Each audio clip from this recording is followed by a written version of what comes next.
All right, we're gonna have a 7-way cord on the front that plugs into the front of the unit, and we'll plug into the bumper plug on the truck. It also has a 7-way holder that keeps the 7-way up off the ground, so it keeps it from getting corroded. We also have a battery disconnect, so that if you're not using the unit and you want to save all the 12 volts that's in the battery, all you have to do is turn the key to the off position, pull the key out, put your little cap over it, you're good to go.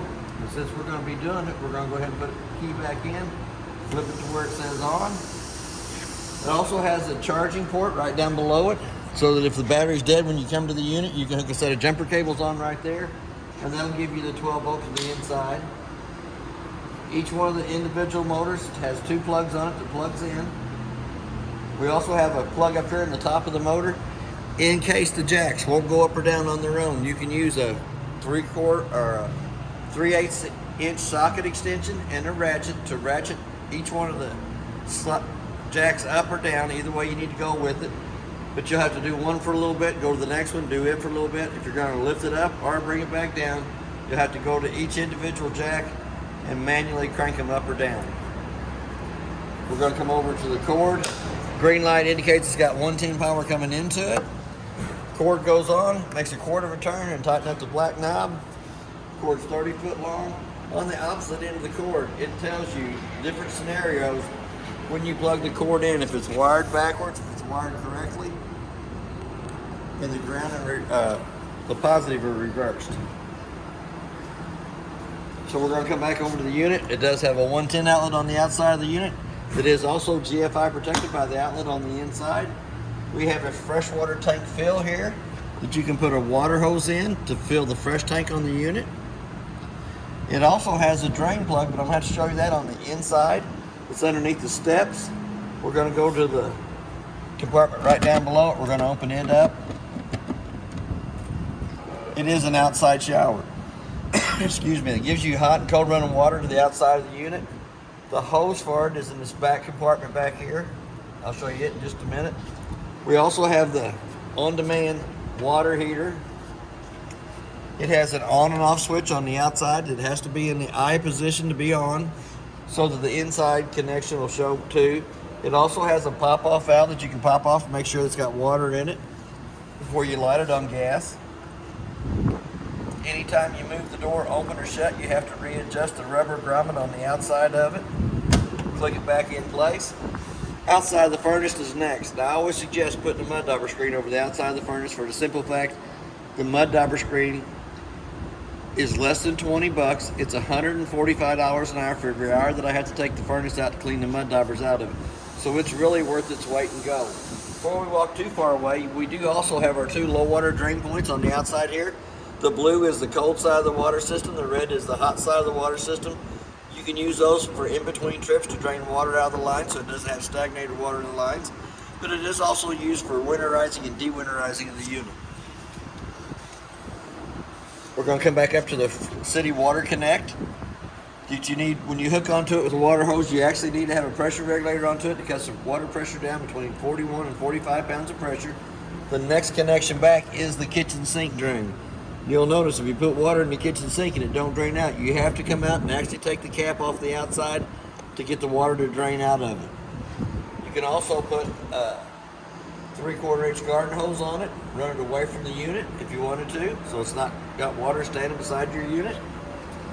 We're going to go back to the what looks to be another outside shower, but it uses a 751 key. It actually accesses you into the back of the refrigerator. It's just for the repairman. It is a 12 volt system, so it has a 12 volt wiring going to it. That's the reason for the access panel on the outside of the unit. And then we're going to come into the bottom compartment that does have a floor in it. There is your hose for your outside shower. It's already got the sprayer on the end of it. It's ready to go. As we walk around the side, it does have a porch light. It can be turned on by hand. It is also prepped for a backup camera up top. We're going to slide right past the door for a minute. It does have each one of the motors on all 4 corners has its own individual plug-in. One for the jacks, one that extends the top up. Over on this side here, we have a propane cylinder. We'll go ahead and open it up so we can show you the stove lid on the inside. It has the 120-pound propane cylinder. It is full, except for what we use to service the trailer. We're going to come in down into our termination valve. The cap's already off. Sewer hose will go on just like the cap does. You'll pull the 3-inch valve, which is your toilet water. The 2-inch valve is your gray water. And as you're taking a shower, if the water does not drain out of the shower tub, it's because you got the handle pushed in. You're going to have to leave the handle in the up position while you're taking a shower in the unit. That's the only way the shower will drain, is if the gray handle is in the up position. It does have an antenna on the side of the unit for the stereo. You got your tie-down hooks on either side. Now we're going to go back to the inside. We're going to open up the door. First thing I'm going to show you is the remote control that actually runs the legs and the top. So when you first turn it on, it's green light. It'll go to red. Once it goes to red, you can lift.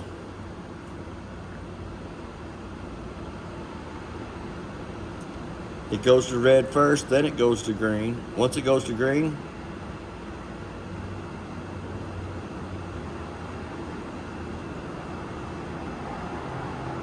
hold on. Oh. First thing you got to do is turn the switch on that activates it. That's something I would do. I thought it was already on. So here again, we're going to go to the red light. Hold the button until it turns green. There's green. Now we're going to lift the unit, which brings all 4 jacks up at the same time. The 2 yellow buttons in the center raise and lower the jacks on all 4 corners. We're going to go back up. We're going to hit the button again until it turns red. Once the button turns red, we're going to go over to auxiliary 1, which will lower the top down and raise the top. We're going to lift it back up.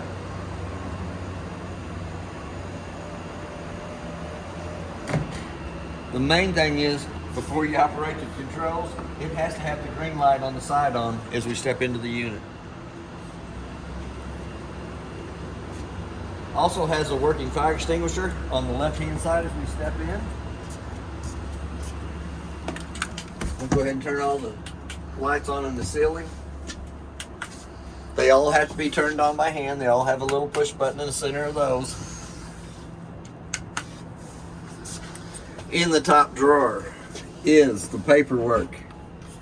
And there is 2 sets of keys. The purple key does the front door lock and deadbolt. The gray key does your outside, what I call slam locks on your compartments. And then you got the 751 key that does the outside shower looking thing. All the rest of the paperwork is in the bag. There is a second remote. There is a second charger. There is a paper towel holder for the bathroom. There's also a remote for the stereo. But it gives you 3 big drawers right there at the entryway as you come in. We're going to unclip the bungee cord that's on the refrigerator. We're going to open it up. And it has a digital dial. On the right hand side, we're running at about 7. You can take it all the way back over to the off position. Run at about 6. Also has a little freezer up in top that will freeze your soda, because I put mine in there yesterday. Wasn't a good scenario. Frozen soda for lunch. There is also 3 sets of bags up on top of the counter. The little bitty one and 2 3-foot ones. The 3-foot ones will go between the 2 or the 6 connections here on either side of the unit. And then your center tall bag will hang right here from the 2 connections in the front. It also has a 110 outlet on either side of the stove and kitchen sink that is also GFCI protected. One more 110 outlet down here on the steps that is your GFCI outlet. that protects all your 110 outlets inside and out. Here again, we're going to lift the glass stovetop up on the stovetop. We're going to turn it to the highlight position. Light with a, I suggest a long lighter or a long match instead of a sharp one. You don't have to pull your hand back so fast. You don't have to singe the hair off your knuckles. Here again, we're going to come back to the kitchen sink. It does have a strainer on the top of it. You go to the far left for the hot side, far right for the cold side, and then you have to pull back up on the handle for it to have water coming out of it. We're going to go right down below it. This is the inside of the furnace. The controls for the furnace is off here right by the side of the stereo, so we're going to kick it on, let it come up and light. Here in just a minute, it's going to have a little clickety-click flick. Then we should be able to look right through the front grill on it and see the blue flame burning on the inside. There's the little clickety-click. Then you can see the flicker of the yellow flame on the inside of it. Looks like it's Yep. just lit. So I'm going to go ahead and turn that back off. Even though I've turned it off, the fan says I've lit, I've got my chamber hot, so it can run anywhere from 1 to 5 minutes before it shuts itself off. Right to the right side of that is the Girard tankless water heater inside controls that you'll turn on. You can set the temperature for whatever you want it to be. I run it up to the highest temperature setting on it. When it's running, you'll see a little sprinkler on the left-hand side, a little fan in the center, and a little flame on the right-hand side. But before you can see that, you'll actually have to have one of the faucets open, letting the water run. That doesn't have instant heat, doesn't have hot water coming out of the faucets right off the bat. It takes it a minute for the hot water heater to go ahead and light, start cycling on the inside before the change in the temperature. But once it does, you never have to worry about it running out of hot water. It will give you continuously hot water for whatever temperature you have it set for. Here again, we're going to come out. We do have some cabinets up at the front before you enter the bed. We're going to come down to the satellite. It does have a digital satellite readout here on the front that works off the solar panels up on top. Tells you exactly how much juice the solar panels are putting out to the battery. We're going to come right down here below it. We have our breakers up on the top, and they're marked with our 30 amp main being the main one coming down. It does have a set of 12 volt car fuses down at the bottom, and they are marked on the side here exactly what they are for. Anytime you have all the lights and all the 12 volts on, the little fan's going to run. But we also have a LP carbon monoxide detector. We also have the switch that turns the water pump on. So if you have carbon monoxide, you will know it because that will drive you crazy. There is 2 screws in your silverware holder that goes into the steps front and back. But I'm going to take the step up off, bring it over here to the side. Because we can access into where the water pump's at. There is a T-handle in the floor that drains the freshwater tank. A little T-handle right there. We also have a single valve on the water system here that is in the normal operating position. It also has a bypass hose on it that when you get ready to winterize the unit, all you have to do is turn the white valve in line with this hose here, take the cap off the end, stick it down inside your antifreeze jug, kick your water pump on, and we'll pump antifreeze through all the lines in the trailer. So I'm going to pull that back up. I'm going to take it off of the winterizing, put it back into the normal operating position, which comes to the tank down here at the bottom. Stick the hose back in here. We have one AGM battery hooked up on the unit. Blue light indicates it's working. We did put the charge line on the 7-way to the connection inside here that comes down to the battery through one of the big red cables. Here again, we're going to take the step. We're going to put it back in place. It does have a notch in the corner. Lift up on the cushion, slide it down, push the hose back into the corner and put this back down. There is 2 more cushions up on top. I'm going to show you what the flat board does. We're going to bring it over. It's going to go on the black knobs on the front of the cabinet, on the back wall. Makes a smaller bed there. So the little cushion is going to come up and sit on top of the step. The bigger cushion is going to come over here, lay down to make a smaller bed for a smaller person. Ta-da! I could even lay there.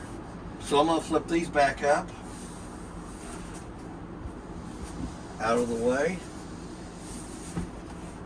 I'm going to take the board back up. Going to lay it back up on top of the bed.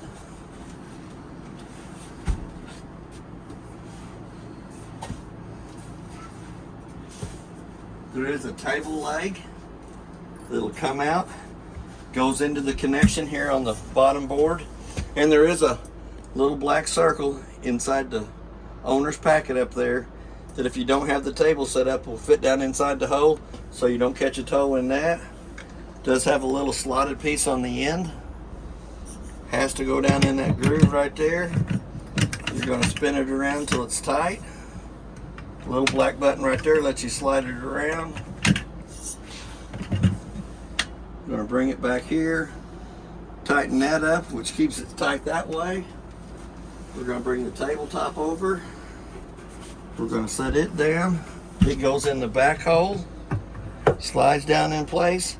You'll tighten up the little black knob back here. Pull the handle over. Then you can still rotate the table either way you wanted to go with it. Bring it out so you got more room to where there's two people could eat on that side of it there. Swivel it back over out of the way. Either way you wanted to do it. And there is cabinet space. Two cabinets on each side of the master bed up front. You can store a lot of extra clothing and pillows and bedding inside of it. I'm going to step up onto the step because I can't reach the fan until I do. It does have a knurled knob that you pull down to crank the vent open. It does have 4 speeds on the fan. There's the little slow one. Oh, there's the little slow one. Medium and high. The fan is also used so when you get ready to put the top down. If you come in and crank the vent open, turn the fan on. Once you go back to the back to bring the top down, the fans shut the front door. It puts a suction on it. So when the top's coming down, it pulls the canvases in on the sides. We'll show you that when you get ready to hook up. But there's the high speed on that. Does have an off button to turn the fan off. We do have a smoke detector in the unit that gives you that little annoying sound. Here again, we're going to crank this down. When you come to pick the unit up, we're going to leave it in the up position. Once we get it on the truck, we'll come in, we'll turn the fan on. We'll bring the top down and show you how it sucks the canvas in on the sides. You have to have the front door shut for it to put vacuum on the inside of the unit that pulls the canvases in. And once the top comes all the way down, you still might have to do a little residual poking of the outside layer over the side as you're bringing the top down before you can lock it in place. We're going to come back to the AC, which has a fan only side, the gray side. We're going to go back over here. It does not have the heat option strip in it. It'll run on it anyhow, the fan will, but it doesn't heat up. But it does have the 3 settings on the AC. We'll vent out both sides. You have the quick cool downs on the side. You also have a quick cool down right in the center. You want to run the thermostat on the far blue side. It doesn't have the heat option strip in it, but that can be ordered and put into the unit. We'll turn that right back off. We're going to go to the shower stall, which I'll let her come towards me a little bit and we'll open this up. Say we will. I'm going to pull the curtains around to the outside. It does have a shower with a hot and cold running water inside there. We also have a dry, what we call a dry cabinet. for toilet paper and paper towels and towels inside there that is dry. It's got the seal on it. And we have a single foot flush on the toilet in the front.